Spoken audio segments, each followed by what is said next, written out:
Well, on behalf of the Franciscan Friars Conventual of my province of Our Lady of the Angels, I want to wish all of you God's choicest blessings and abundant graces in this new year, 2021. The Church places the new year every year on the 1st of January under the patronage of Our Lady, the Blessed Virgin Mary, particularly invoking her with the title Mother of God. And I'd like to reflect with you a little bit right now on why we call the Blessed Virgin Mary the Mother of God. Some of you may know that way back in the 5th century, in the year 431 AD, there was a big council of the Church called the Council of Ephesus. And at that Council of Ephesus, the bishops of the world gave to Mary the official title, Mother of God. In Greek, which was the language spoken at that council, the word for Mother of God is Theotokos. Theo, of God, tokos, literally means the bearer. So the bearer, the one who carried God. And because Mary carried in her womb Jesus Christ, who was the second person of the Blessed Trinity, Holy God, we call her the bearer of God, the Mother of God. The interesting point I'd like to bring to your attention today that many people don't know is that long before the 5th century, when the Council of Ephesus gave her officially the title Mother of God, Theotokos, long before that, the people of God, the Church, were invoking Our Lady directly in their prayers as Mother of God, O Mother of God. And I can prove that to you because less than 100 years ago, in a library in Manchester, England, the John Rylands Library, a manuscript was found on a papyrus fragment from ancient Egypt. And this papyrus fragment was dated to the 3rd century, 200 years before the Council of Ephesus.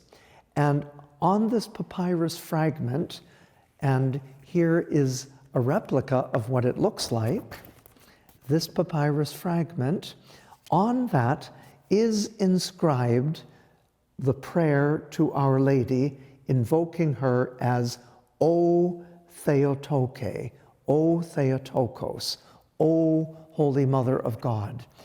The fact that 200 years before officially she was given the title, in the sense of the faithful, in the common life of prayer that early Christians were living, people were already praying to Mary. That's the oldest prayer to Our Lady. We translate it from that Greek fragment into Latin as the Sub Tuum Praesidium prayer, and in English it is Under Thy Patronage. And the prayer that we translate now into better English goes like this: We fly to Thy patronage, O Holy Mother of God. Despise not our petitions in our necessities, but deliver us from all danger, O ever blessed and ever glorious Virgin Mary.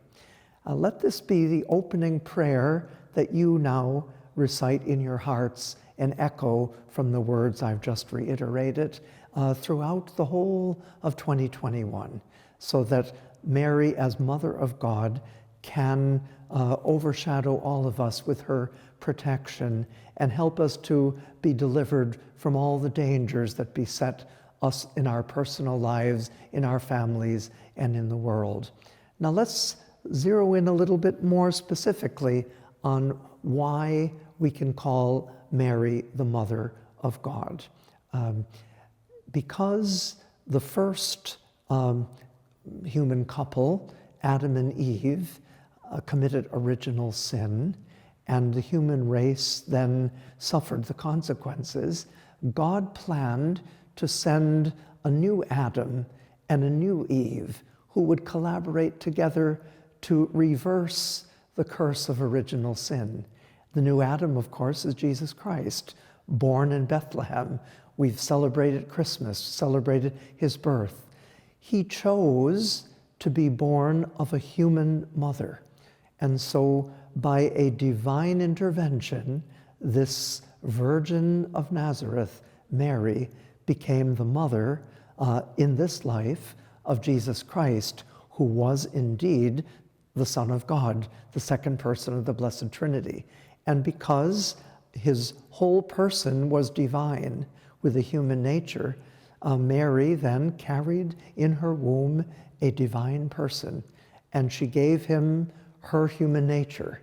She gave to God, the second person of the Trinity, his blood type, his DNA, his flesh.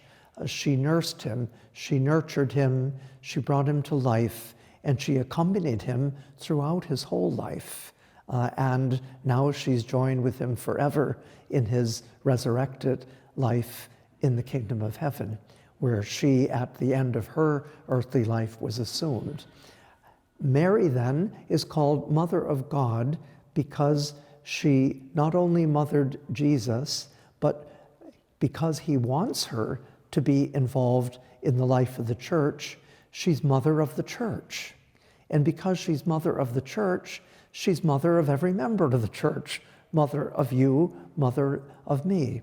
And so Mary's divine maternity becomes an ecclesial maternity, a church maternity, and it becomes a spiritual motherhood for each one of us. So on this New Year's Day, as we begin 2021, we don't know what 2021 holds in store for any of us, but we trust that with a mother the likes of the Blessed Virgin Mary, we'll manage to get through 2021 on both feet and with happiness and peace in our hearts. And that's the wish that we Franciscan friars extend to all of you today, that through the intercession of Mary, as your mother and mine, Mother of the Church, Mother of God, 2021 might be a year of grace, happiness, health, and peace.